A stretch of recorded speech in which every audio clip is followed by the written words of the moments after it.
Assalamualaikum warahmatullahi wabarakatuh. Izin memperkenalkan diri, nama saya Tiara Putri Amrina dengan NPM 22411034 dari kelas manajemen 22A. Di sini saya akan menyampaikan materi ketujuh, yaitu tentang manajemen piutang.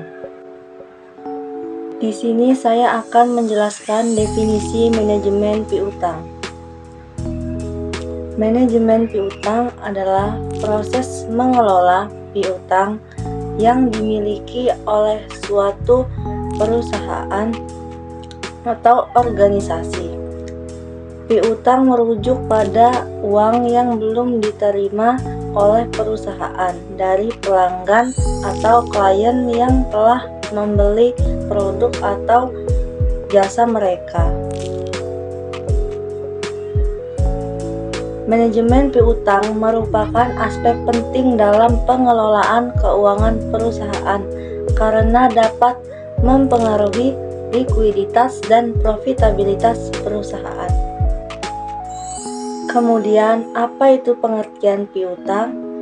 Piutang adalah uang yang masih harus diterima oleh perusahaan dari pelanggan atau klien sebagai hasil penjualan barang atau jasa. Selanjutnya, jenis-jenis piutang. Jenis-jenis piutang dibagi menjadi 3 bagian, yaitu yang pertama ada piutang dagang. Piutang dagang yaitu piutang yang muncul dari penjualan barang atau jasa kepada pelanggan. Yang kedua ada piutang wesel. Piutang wesel yaitu piutang yang muncul dari wesel atau promes pembayaran yang dijanjikan oleh pelanggan. Dan yang ketiga ada piutang lain-lain, yaitu piutang yang tidak termasuk dalam 2 kategori di atas seperti piutang pajak. Faktor yang mempengaruhi besarnya piutang.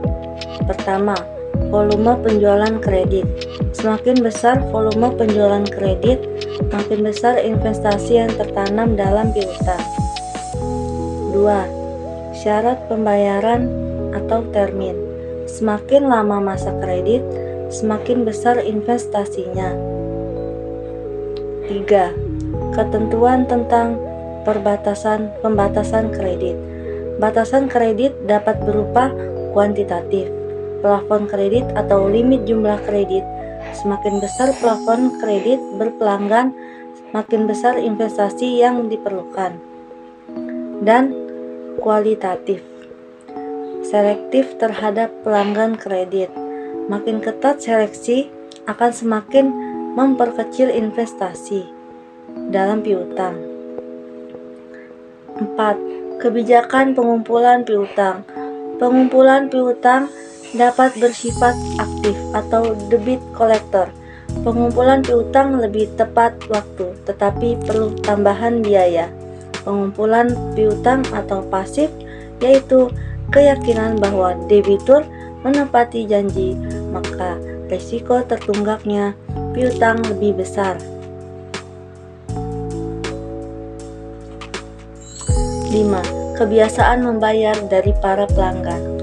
Apabila sebagian besar pelanggan membayar pada masa diskon atau termin 2/10 N/30, maka membutuhkan investasi lebih kecil. Tetapi jika pelanggan membayar pada hari ke-30 atau bahkan menunggak, perlu investasi yang besar. Kemudian manfaat manajemen piutang. 1. Meningkatkan likuiditas. Manajemen piutang baik membantu perusahaan mengonversi piutang menjadi kas dengan lebih cepat, yang pada gilirannya meningkatkan likuiditas perusahaan.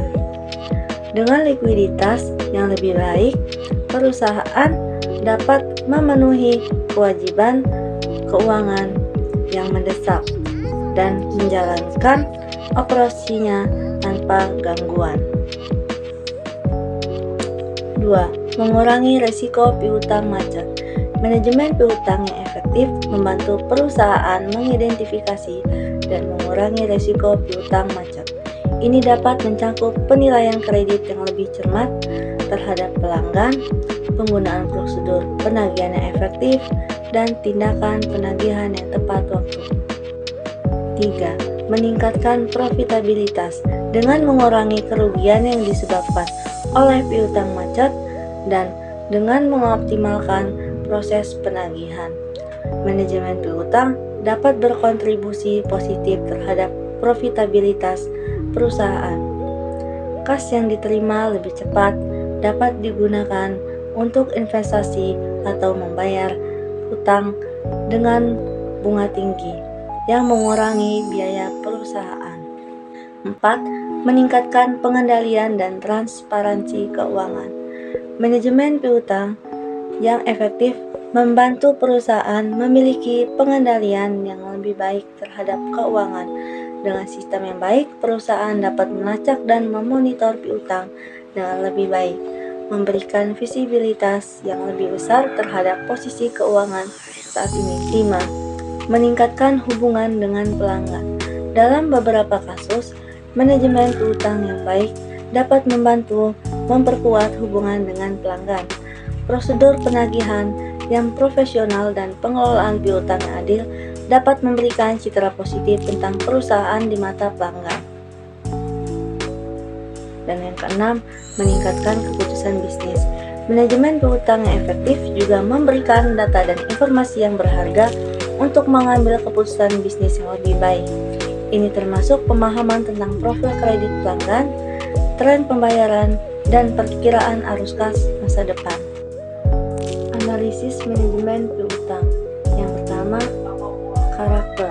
Setiap manajemen piutang, suatu perusahaan harus memiliki watak, sifat atau pribadi yang jujur dari pimpinan perusahaan. Dengan karakter tersebut, maka pemenuhan tugas dan tanggung jawab finansialnya akan berjalan sebagaimana mestinya tanpa ada kecurangan. Kedua, capacity. Syarat ini menyangkut kemampuan atau kapasitas perusahaan dalam manajemen atau mengelola usahanya. Ini juga berlaku bagi calon konsumen yang menggambarkan kesanggupannya untuk memenuhi tagihan sesuai dengan ketentuan. Next, pengendalian piutang. 1.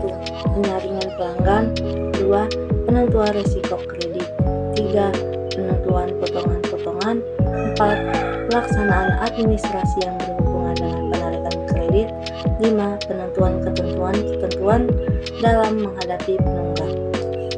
Masalah serius yang diakibatkan oleh manajemen piutang yang tidak baik antara lain: yang pertama, timbulnya piutang macet atau tidak tertagih. Kedua, meningkatnya beban bunga karena dana yang tertanam pada piutang macet. 3. Munculnya biaya penagihan dan administrasi. 4. Hilangnya kesempatan oleh pendapatan. 5. Turunnya kepercayaan dari kreditor dan pemilik. Kebijakan manajemen piutang antara lain: menawarkan kebijakan kredit. Dengan menawarkan kebijakan kepada calon konsumen, Anda bisa menentukan jumlah yang akan diterima dan jangka waktu pembayaran kredit. Biasanya konsumen lebih senang dengan jangka waktu kredit yang lebih panjang sehingga beban pembayaran akan semakin ringan. Kemudian, membuat standar kredit. Yang dimaksud dengan standar kredit adalah kualitas kelayakan kredit calon konsumen untuk melakukan pengajuan kredit sesuai dengan ketentuan perusahaan. Menagih secara berkala. Jika ingin memberikan kredit kepada konsumen, maka harus menagihnya secara berkala, bisa dengan mengirimkan pesan via email, media sosial, atau telepon. Hal tersebut dilakukan untuk mengingatkan dan meningkatkan kesadaran konsumen untuk segera memenuhi kewajibannya dalam bentuk pembayaran. Cara lain yang bisa dilakukan adalah dengan kunjungan personal secara langsung ke konsumen. Sekian presentasi dari saya. Maaf bila ada salah kata. Saya akhiri. Wassalamualaikum warahmatullahi wabarakatuh.